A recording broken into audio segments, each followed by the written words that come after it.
모야모야병은 무조건 수술을 해야 하는 건가요? 원칙적으로는 하는 게 나 어떡해. 왜 그래 알아요? 어젯밤에 동생이랑 라면을 먹는데 정말 몇십 초 동안 막 어질어질하더라고. 정말?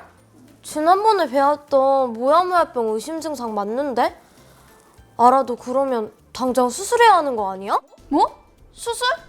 제가 인터넷을 좀 찾아보니 무조건 수술해야 하나요? 약으로는 안 되나요? 수술하면 완치되나요? 이런 질문 진짜 많더라고요. 그래서 오늘은 서울대학교 어린이병원 신경외과 김주환 교수님과 함께 모야모야병 치료에 대해 가장 많이 하는 질문을 정리해보았어요. 교수님, 모야모야병은 무조건 수술을 해야 하는 건가요? 모야모야 병은 원칙적으로는 진단이 되면 수술 포함한 치료를 하는 게 지금은 가장 확립된 치료예요. 특히 4세 이하로 어린 나이에 발병을 할수록 진행이 좀 빠를 수 있기 때문에 초기에 수술적 치료를 잘 받는 게 중요합니다. 수술은 혈관 문합술이라는 좀 이름은 어렵지만 이제 그런 수술을 하게 되고요. 이 수술의 목적은 머리에 그 부족한 혈류를 더 잘 가게 해주는 거예요. 그럼 약은 아예 효과가 없는 건가요? 뇌경색을 예방하기 위한 약을 쓸 수도 있어요. 하지만 장기적으로 쓰면 그런 약들에 따른 부작용도 있기 때문에 어린이 모야모야 병에서는 허혈 증상이 있는 경우에는 수술적 치료가 권고되고 있습니다. 수술이라고 하니까 무서운데 정말 머리를 열어서 현관을 잇는 건가요? 혈관이 있는 두피의 조직을 안쪽으로 넣어주려면 어쩔 수 없이 이제 머리뼈를 잠깐 열게 되는데요. 아이들 뇌는 새로 혈관을 잘 끌어들이는 힘이 있어서 혈관이 있는 조직을 가까이 붙여주기만 하면 혈류가 늘어나게 그렇게 만들 수 있어요. 이거를 간접 문합술이라고 하고 말하자면 이제 우회하는 쇳길을 만들어주는 방식이에요. 그래서 기존 도로가 막혔을 때 새로운 길을 만들어주는 것처럼 건강한 혈관과 뇌혈관을 이어주거나 가까이 붙여줘서 혈류가 잘 회복되도록 도와줍니다. 어린이 환자들에서는 이 방식이 안전하고 결과도 좋아요. 수술을 하면 증상이 바로 없어지나요? 성인 모야모야병과 소아 모야모야병에 좀 차이가 있는데 소아 모야모야병에서는 간접 문합술이라는 수술을 주로 해요. 간접 문합술은 새로 조직이 자라 들어가는 시간이 필요하기 때문에 수술하고 나서 빠르면 2개월 아니면은 6개월 정도는 지나야 증상이 없어지는 경우가 많아요. 그래서 바꿔 말하면 이제 수술하고 한 2개월에서 6개월 정도는 아직 좀 불안정한 시기이고요. 수술하고 나서는 충분하게 수액을 공급하고 혈류를 안정화시키는 게 중요하고 이 시기에도 뇌경색 같은 합병증이 있을 수 있기 때문에 주의 깊게 관찰 관리해야 됩니다. 그럼 증상이 없을 때도 수술을 하나요? 꼭 증상이 있어야 수술을 하나요? 네, 좋은 질문이에요.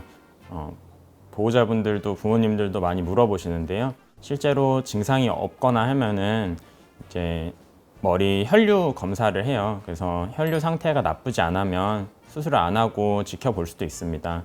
하지만 이제 모야모야병은 빠르게 진행할 수 있는 병이기 때문에 단기간 집중 관찰이 필요하고요. 그래서 아이들의 치료는 나타나는 나이와 증상 유무, 병의 진행 정도를 종합해서 판단을 하고 진단이 되면 대부분 치료를 시작하게 됩니다.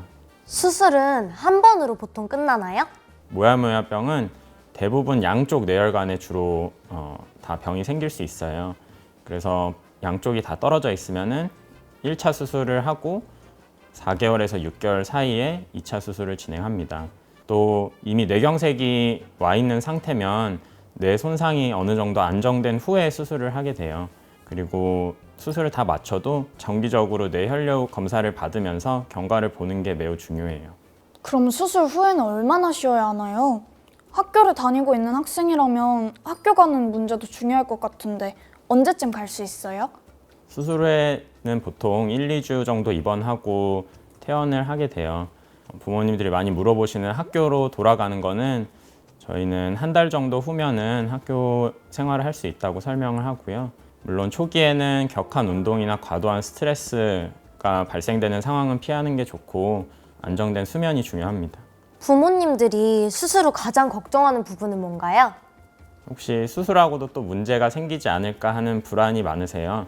하지만 조기 치료가 되면 수술 전보다 훨씬 안전하게 아이가 생활할 수 있어요. 다만 10명 중에 3명의 아이인 경우에는 머리 뒤쪽 혈관이 좁아지기도 해요. 그래서 추가로 머리 뒤쪽 혈관에 대한 치료를 해줘야 되기 때문에 수술 후에 계속 진료를 잘 봐야 됩니다. 교수님, 수술 얘기를 들으신 부모님 중에서는 혹시 수술 후에 아이 인지 기능이 떨어지면 어떡하죠? 이런 걱정을 하시는 분들도 있더라고요. 실제로 그럴 수 있나요? 충분히 하실 수 있는 걱정이고요. 뇌경색이 오면 인지 기능에 영향을 미칠 수 있어요.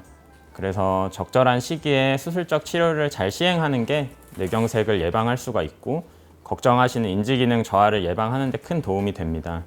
이미 손상이 있던 아이도 수술 후에 더 악화되는 걸 막을 수가 있고요. 그래서 조기 진단과 적절한 치료가 아이 두뇌 발달에 중요해요. 교수님, 수술하면 완치되는 건가요? 아니면 계속 치료를 받아야 하나요? 모야모야병은 완치를 하는 거는 현재 나와 있지 않고요. 하지만 제가 앞서 이제 설명드린 수술적인 치료를 하면 증상을 거의 느끼지 않을 정도로 회복이 가능하고요.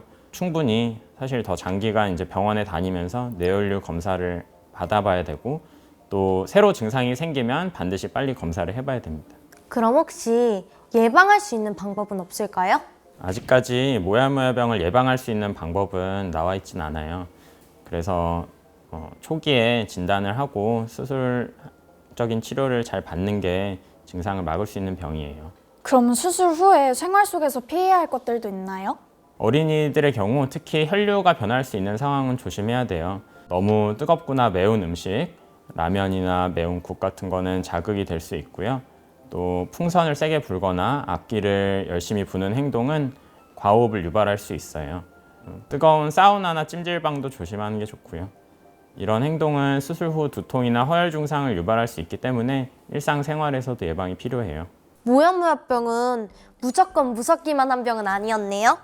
제대로 치료하면 아이들이 잘 회복할 수 있다는 희망이 생겼어요.